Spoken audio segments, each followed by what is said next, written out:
What's up, YouTube? It's the Action Figure Grader coming back to you with another vintage Kenner market update. And before I begin, let me say thank you to all my Patreon supporters, and a very special thank you to a new Patreon supporter, Cranky Rancor, Adam over in Australia. So I've got an Australian Patreon supporter now. So thank you for joining the Patreon ranks, Adam. And thank you to all my Patreon supporters for allowing me to make more and better videos. I've had a couple of subscribers request that I try to cover the Power of the Force line more often. And so I'm going to do that in this video. It's all Power of the Force, I think. I might have one that's a tri-logo, but it's a last 17 figure. So I thought it made sense to include that one. But all of these are Power of the Force Star Wars items that ended in the last few days, and I just want to dig right in. We've got some standard characters as well as last 17 characters. And the very first one is an AFA graded 75 R2D2 with a pop-up lightsaber. We all know that these are expensive. And this one was graded 75, 85, 85. A really nice item, though. And, I've so very rarely see Power of the Force with a clear blister that I've just kind of given up trying to seek those out. I think if I go down the route of getting some of these, I'm just going to be happy with yellowed blisters. And they'll certainly be a lot less expensive. But this seller, First Order Toy Company, I've never bought from them, but they seem to have a pretty good reputation on eBay. And they had a number of items in this video that all sold at auction, and they were gorgeous. So, but this one is a really nice example of the R2. My only caution on the R2D2 pop-up saber is that with these yellowed blisters on the Power of the Force card backs, those yellowed blisters, they're super brittle. And I have seen many cases where the saber, during transit, during shipping, the saber is popped out of R2 and bursted all the way through the blister. So you got to be really careful, and it's a little bit of a roll of the dice that it doesn't get damaged in shipping. I'm not trying to scare anybody, but it's just something to think about. Anyway, this one was listed at $1,000 with $22 shipping, and he hit it right on the nail, I guess, because there was one bid. It sold with one bid, and I mean that was a pretty fair price, honestly, with where these R2 pop-ups go. I mean, even loose graded, they go for $700 or more, and in high grade. And so a 75 grade with a 85 figure score, that's a pretty fair deal, I think, $1,000, and quite a bit of money. But really, it was just the card back that held the total score back, and you can see a little bit of edge wear and things like that. You can see how it's pretty heavily bent at the bottom of the card back on the back there. But nevertheless, I mean, the last 17 figures just continue to skyrocket. And here's yet another one. This is the Luke Skywalker Stormtrooper. This was the same seller, and this one sold for $1,600 and change before shipping and eBay taxes. But a really nice example. This one was rated 75 plus, and the card was a 75, the blister 85, figure 85. So another really nice example. One thing to keep in mind on the Luke Stormtrooper is that he does suffer from frosting quite a bit. If you don't know what that is, if you're new to collecting the vintage figures, some of the figures are really well known for getting kind of a white kind of mold on the figures, and Luke typically gets it on his brown hair. So on the top of the hair, you'll see on some examples the frosting happen. You'll see a lot of frosting on the Death Squad Commander is another figure that suffers from frosting a lot. And I've heard some success from some folks, some collectors who have put the item in like a UV light for a little while, or even in sunlight, and it removes the frosting. But I've also heard that over time that frosting will just come back. So take that for what you will, but just something to keep in mind if you're looking at one of these examples, that if it has frosting on the hair, the subgrade for the figure may not be accurate anymore. But Luke Stormtrooper is one that just continues to go up and up, and it sold for $1,600. Another last 17 figure. This was an ungraded Awing Pilot, but the card back was in pretty good shape overall. It had a little bit of sticker residue in the upper right-hand corner, and a little bit of card damage, a little bit of creasing up there. You can see a little dent right above the Star Wars Power of the Force logo. But overall, a really nice example. Some little edge wear down there at the bottom on each side.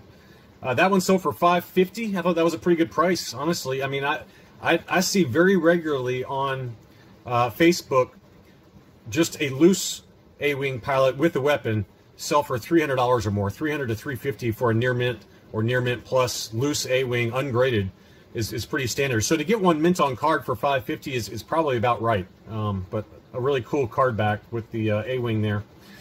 And I apologize for the background noise. It is storming like crazy, just torrential rain. Another last 17 figure. This is Paplu. Really nice item here.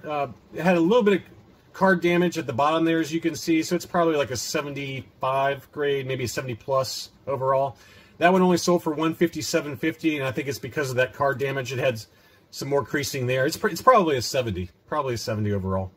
But you can see the card damage there, especially in that corner. So, I'd say a near mint example of this ungraded, you probably set you back $350 or so. So $157 was very fair for that one.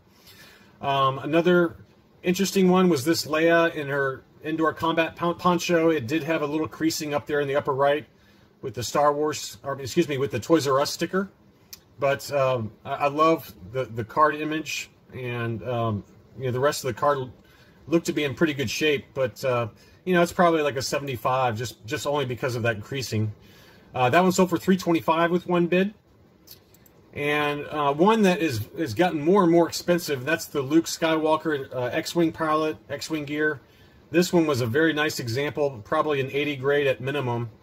And Luke on this card back, Luke X-Wing on this card back has gotten really expensive. And this one sold for $900 plus shipping. Let's see, we also had an Imperial Dignitary, another last 17. Loose graded, these can go for $200 to $250 pretty easily.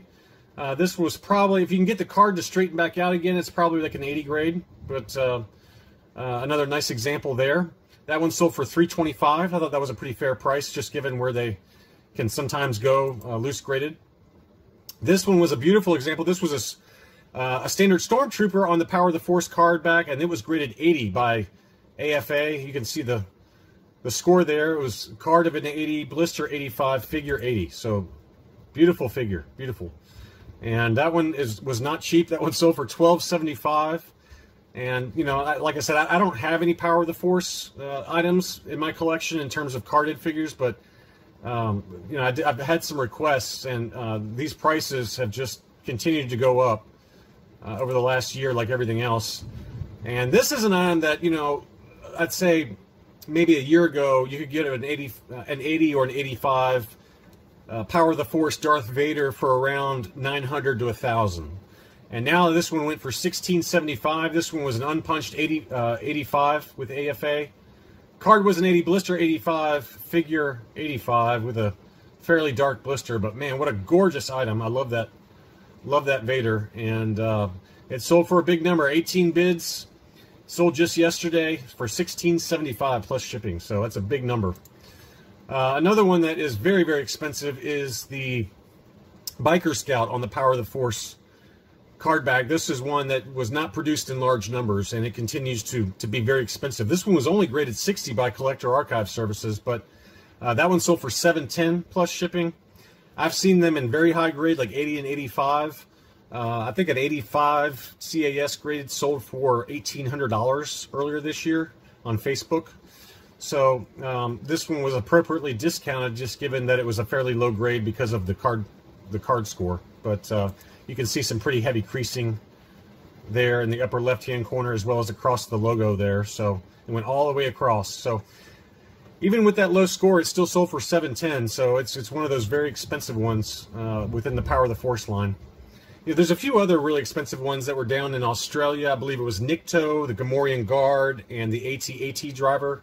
Those three, I believe, were only produced in Australia or released in Australia. So those can, all three of those can be in the 5 figures. And then obviously you have the Canadian Power of the Force Yak Face. That one is crazy money, also in 5 figures very regularly. Those are probably the 4 most expensive in terms of the Power of the Force line. Barreta, another last 17 figure. Just a little bit of creasing up there in the left-hand corner. But unfortunately, it did have a hole punch. As you can see to the left of the hanger tab, it had a big hole punch where probably a child or some early collector hung it on his wall, so that was a big bummer there. But that one sold for $202.50. So, you know, loose, ungraded, and near mint plus condition. You know, Barreta can set you back $150. So this one went just above that, while it was still mint on the card, even though the card was pretty damaged because of that hole punch. Another beautiful item was last 17 Luke Skywalker in his battle poncho. That one was graded 75 plus by Collector Archive Services. Really nice card image there. And it was unpunched, and that one sold for $420. That's a pretty good number. The Power of the Force Luke Endor, you know, in higher grade, like an 80, 85, you're easily going to be in the 600s. So $420 I thought was a very fair price for a 75 plus grade. Another ungraded one, a last 17. This was the Imperial Gunner. What an awesome card back and figure. And this one was in really great shape overall. Just probably an 80 grade condition. Had a little bit of crunch right there in that upper corner on the back. But otherwise, just pretty immaculate. And I think that would get an 80 all day long with either grading company. That one sold for $405. I thought that was a pretty good number. But you do got to be really careful. You got to be really careful with these ungraded.